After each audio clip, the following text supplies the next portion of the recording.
Israel and Hamas are now in an all-out war against each other, and it's already become the deadliest conflict in half a century. As the entire world watches this bloody conflict unfold, thousands of civilians on both sides have already been killed, and shockingly, it's expected to escalate even more. The conflict between Israel and Palestine has been ongoing for over 70 years, with Hamas calling the latest attack retribution for the worsening and decades of frankly appalling conditions for Palestinians living under Israeli military occupation since 1967. As the war intensifies, the US and its NATO allies are firmly on Israel's side, as the US has already sent warships, fighter jets, and munitions to the region. The world is on edge, as many have even suggested that this is the beginning of World War III. However, amid this escalating chaos, something absolutely insane has surfaced: growing accusations that this war is somehow all of China's fault. In today's video, we'll dissect these astonishing allegations and reveal the truth about China's stance in this conflict, as well as what China has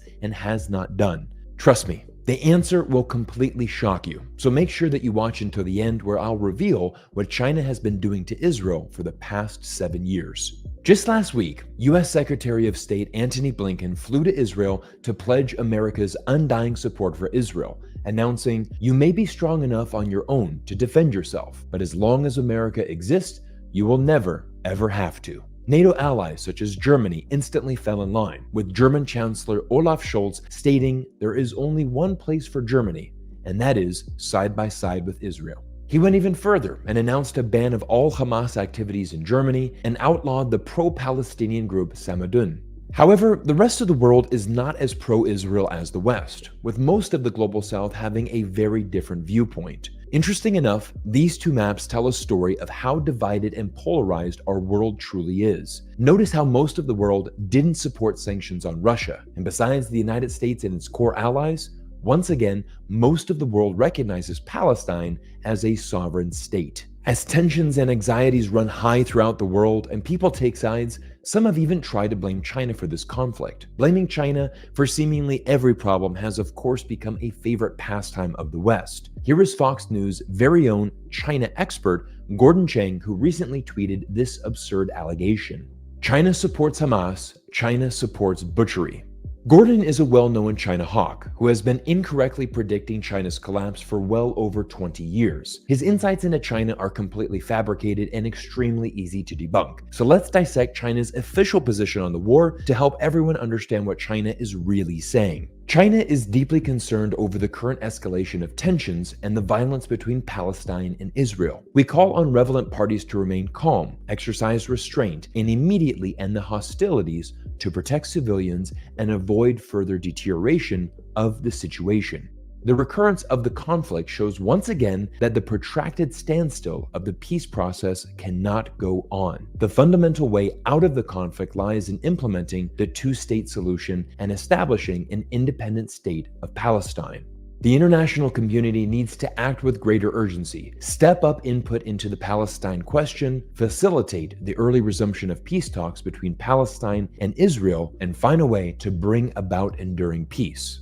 China will continue to work relentlessly with the international community towards that end. This official statement from China's foreign ministry barely made a blip in Western media, and when it did, they obsessed about China failing to condemn Hamas. However, the truth is that China is walking a very tight rope here because it maintains good relations with both Palestine and Israel. This is also exactly how China responded to the war in Ukraine, because China also has good relations with both Russia and Ukraine. Unlike the United States, who only wants to align themselves with countries who embrace the same political system and ideology, China is interested in strengthening economic ties and trade with all countries, and couldn't care less what political system you have. It's this neutral and non-interventionist approach that is the defining feature of China's foreign policy, and this new war in Israel and Palestine is no exception. Maintaining this impartiality also gives China a clear diplomatic advantage, because this gives it a strong negotiating power with both sides of any conflict, as neither side can simply dismiss China as partial to the other. Due to this unique position China is in, it has been often seen, even by the West, as a potential neutral mediator in recent conflicts throughout the world. Earlier this year, China brokered an unprecedented peace deal in the Middle East between long-term enemies Saudi Arabia and Iran. And it's precisely because of this neutrality that China succeeded in doing so after Western powers has consistently failed. Therefore, China's position on this new war is in fact fully consistent with its past stances. China is not evading the issue or weaseling its way out of doing the right thing and standing with Israel, as the West has accused. Instead, China is committed to staying neutral, and this is completely normal and justifiable given its deep ties with both Israel and Palestine. Now, some critics have called China hypocritical for advocating a two-state solution for Palestine, but not supporting the same solution for Tibet, Xinjiang, or Hong Kong. However, those who make this allegation don't understand China and the simple fact that all of these regions are an inalienable part of China,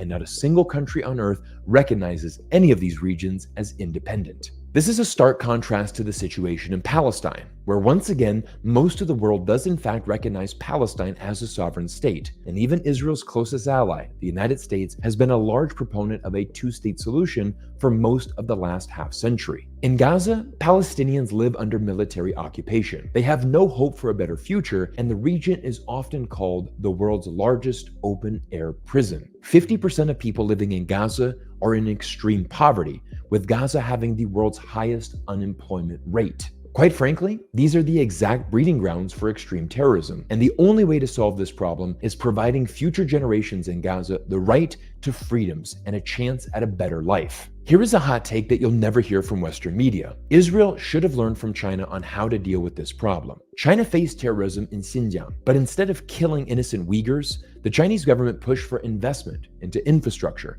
tourism, cotton, and solar panels to enrich and better the average Uyghur's life. Today, the average Xinjiang Uyghur is almost twice as wealthy as the average Thai, and almost 3 times as wealthy as the average Vietnamese citizen. Once again, Israel should have learned from China, but it hasn't, and instead is stuck in this never-ending cycle of violence and hate.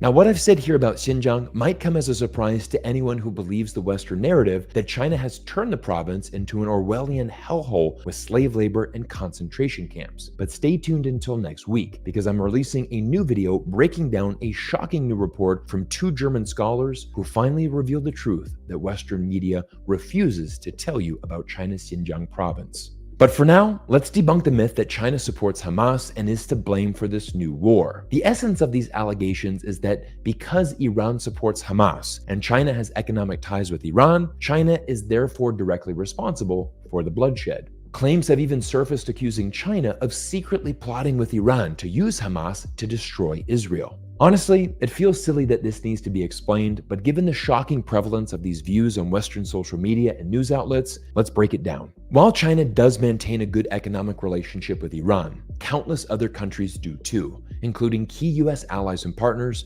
such as Turkey and the United Arab Emirates, the former of which is even a NATO member. However, allow me to drop a massive truth bomb here that will 100% shatter these latest allegations. While China has certainly helped Iran recover its sluggish economy, its relationship with Iran is not in any way special, unique, or even substantial compared to its ties with other countries in the region. In fact, for the past 7 years, China has actually invested more money into Israel than it has Iran, based on data collected by the China Med Project, one of the most comprehensive research projects that documents and quantifies China's deepening ties in the region. What's more, the data shows that China has actually developed a closer relationship with Israel, Saudi Arabia, and the UAE than it has with Iran in terms of economic, diplomatic, and military cooperation. This, of course, includes oil, of which China imports far more from Saudi Arabia and the UAE than it does from Iran. And what's most striking here is that all 3 of these nations, Israel, Saudi Arabia, and the UAE, are all close friends and security allies of the United States. Thus, the West accusing China of being too close to Iran and fraternizing with the enemy of the West is completely irrational. What's even more ironic is that critics in the West, especially the United States, have been quick to denounce China's ties with Iran, while at the same time condemning China for not using these exact same ties to pressure Iran into ending its support of Hamas. Let's also not forget that the United States is happy to cut deals with Iran when it suits them. Just last month, it was ready to pay Iran $6 billion as part of a prisoner swap, although it has since withdrawn that promise after the fighting between Israel and Hamas began. In conclusion, the horrific new war in Israel and Palestine has shocked the entire world, and the indiscriminate killing of thousands of civilians, including women and children, is utterly disturbing and inhumane, regardless of which side does it. Cooler heads must prevail right now and bring an immediate end to this needless bloodshed. This is what all nations on Earth need to be calling for. Unfortunately, this conflict shows no signs of dying down and has the potential to trigger a wider conflict that pulls in other nations and even start World War III if it is not de-escalated. Also, it doesn't help that social media is currently overflowing with disinformation, including about China's stance and its own involvement. But as I've shown in today's video, China's position is very clear. It's called for an immediate de-escalation and end to the violence, and asserts that the only way to achieve this is by implementing the two-state solution and establishing an independent state of Palestine. Most importantly, it's also invested heavily in nations all throughout the region, including Israel, and wishes to strengthen its economic and diplomatic cooperation with them while maintaining its signature neutral and non-interventionist stance. As a result, China has absolutely nothing to gain and everything to lose by taking sides or inciting conflict in the Middle East. Overall, as is typical of Western criticism of China, China can't ever do anything right and is condemned if it does and condemned if it doesn't. But if you're really interested in seeing what China's relationship is with the Middle East, make sure that you watch this video, breaking down the Belt and Road Initiative and how China has directly impacted the lives of over 2 billion Muslims in the region. Click here to watch this video now. And everybody, thank you so much for spending time with me here on YouTube. We're going to continue to follow this story, and I can't wait to see you in our next video soon.